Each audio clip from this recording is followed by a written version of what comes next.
갈라디아서 2장 20절 두 번째 내용입니다. 그리고 현재 나는 믿음 안에서 육체 안에 사람으로 살아있다. 앞에서도 설명했지만 바울의 육체가 죽었다는 이야기는 아니죠.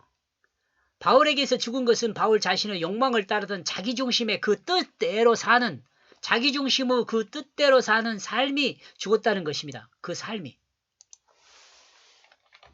삶이 죽었다는 것이에요. 자기중심적 삶이 죽었다는 것입니다. 이는 바울 자신이 죽었다는 것과 같은 의미를 가집니다.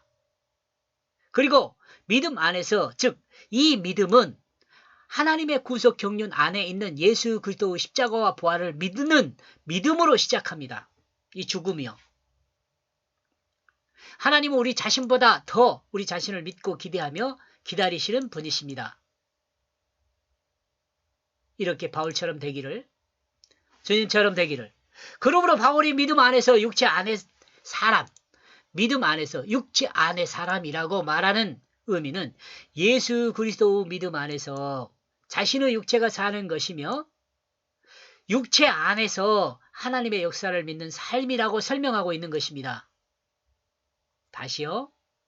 자, 여기서 현재 나는 믿음 안에서 육체 안에 사람으로 살아있다. 이 말은 무슨 말이냐면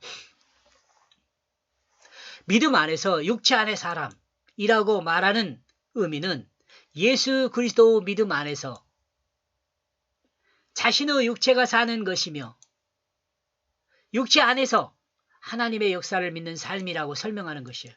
좀 이해가 가는가 모르겠네.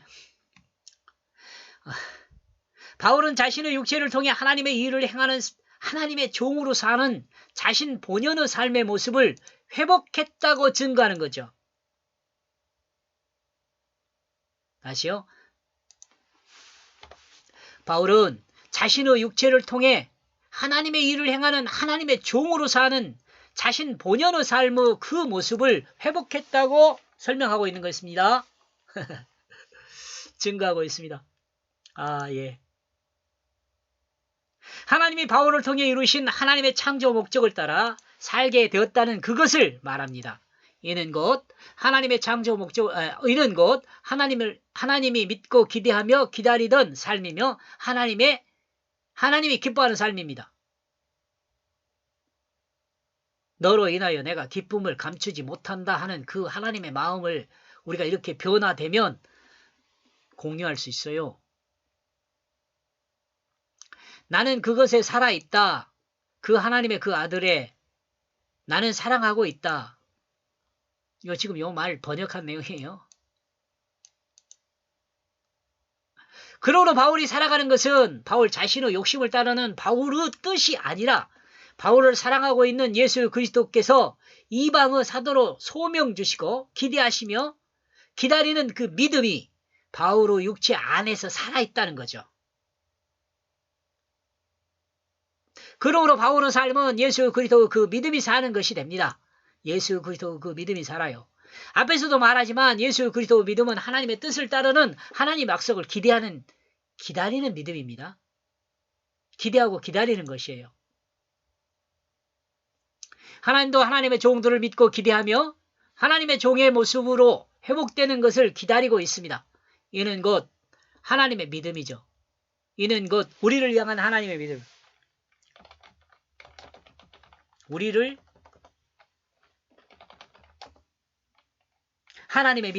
향한 하나님의 믿음요. 그리스도인도 또한 하나님을 믿는데 하나님이 약속하신 영원한 생명을 기대하면서 하나님의 뜻을 따라 하나님의 역사를 행하면서 하나님이 약속한 약속의 성취를 기대하며 기다리는 것, 곧 하나님을 믿는 믿음으로 사는 것입니다. 말씀을 믿는 믿음으로 사는 것이라고 해도 돼요.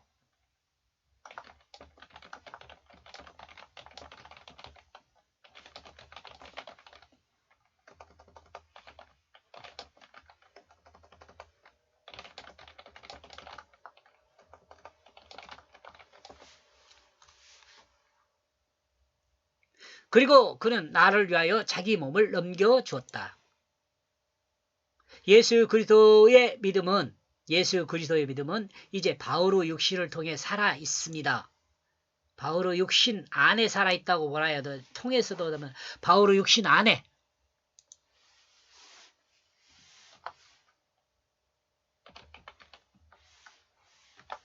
바울의 육신을 통해 또는 육신 안에 살아있습니다. 예수님은 자신의 육신을 자기 백성의 죄를 대속하는 대속의 제물로 내주었습니다. 이러므로 이제 예수님은 바울에게 소명을 주시고 소명을 따라 행하는 바울의 육신 안에 살아있는 것입니다. 그리고 이와 같은 사실을 바울뿐 아니라 예수 그리스도를 믿는 모든 그리스도인에게 공통적으로 적용되는 것입니다. 그러므로 그리스도인은 그리스도를 닮은 사람, 곧 그리스도인이라고 부릅니다. 갈라디아 교회도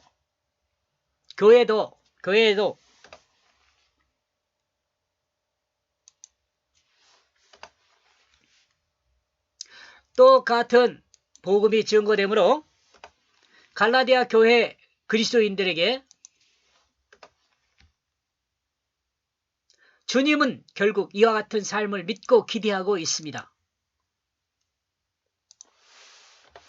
현대를 살아가는 그리스도인에게도 이와 똑같은 복음을 증거한 것이므로 주님은 그리스도를 닮은 삶이 우리 안에서 드러나기를 기대하고 있습니다.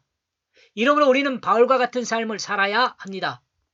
여기서 바울과 같은 삶을 살아야 한다는 것은 바울처럼 하나님이 주신 뜻을 따라 하나님의 역사를 행하며 살아야 한다는 것을 말합니다. 모두가 아는 사실이지만 이 땅에 사는 모든 사람은 하나님의 목적을 따라 하나님의 백성으로 하나님이 각자에게 주신 목적을 따라 그 의미와 가치를 가지고 살아야 합니다. 하나님은 인간을 외모로 취하지 않습니다. 이 말은 곧 하나님은 내면을 취하신다는 것이 됩니다. 그리고 인간의 내면을 취한다는 것은 하나님 한 인간 자신의 내면을 취하는 그것이 아니라 한 인간 자신의 그 내면을 취한 것이 아니야. 착각하면 안 돼. 우리 인간 그 옛사람의 그 내면을 취하는 게 아니야.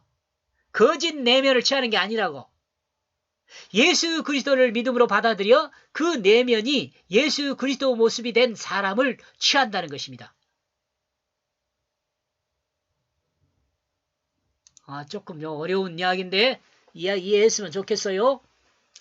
우리는 하나님이 기대하고 취하는 사람을 거듭난 사람이라고 말합니다.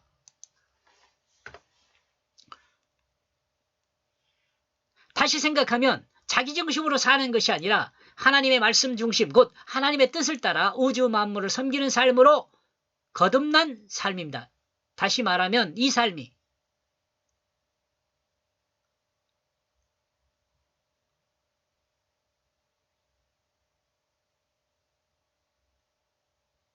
하나님 뜻을 따라 우주 만물을 섬기는 삶으로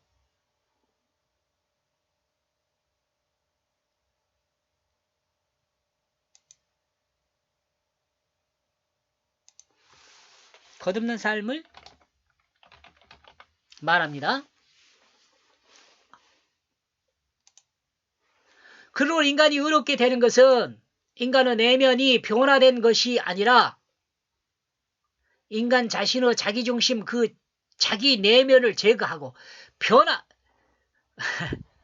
변화된 거 아니에요. 변화된 게 아예 바뀌는 거라니까. 변화된 게 아니라 인간 자신의 자기중심적 그 자기 내면을 제거하고 걷어내고 그 자리에 예수 그리스도를 내면에 채우는 것이라 할 수 있습니다. 인간 내면에 예수 그리스도를 가득 채운 사람은 하나님 앞에 의롭다고 인정함을 받을 수 있습니다. 그러므로 그리스도인이 그리스도를 닮아가는 것은 당연한 일입니다. 내 내면에 그리스도인의 내면에 예수 그리스도가 가득 차지면 당연히 그리스도인은 주님을 닮을 수밖에 없어요. 말씀을 닮을 수밖에 없어요.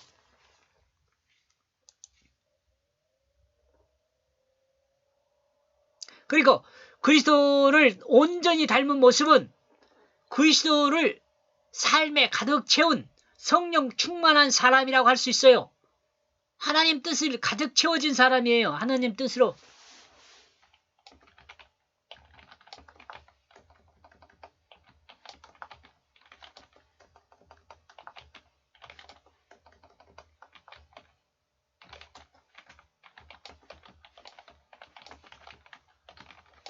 하나님 뜻으로 가족 태워준 사람이에요. 이런 의미에서 하나님은 인간을 외모로 취하지 않고 인간은 내면을 취한다는 것으로 말씀하고 있습니다. 이 인간은 내면을 취한다니까 변화된 내면이 아니고 완전 예수 생명으로 바뀐 내면을 취하는 거예요.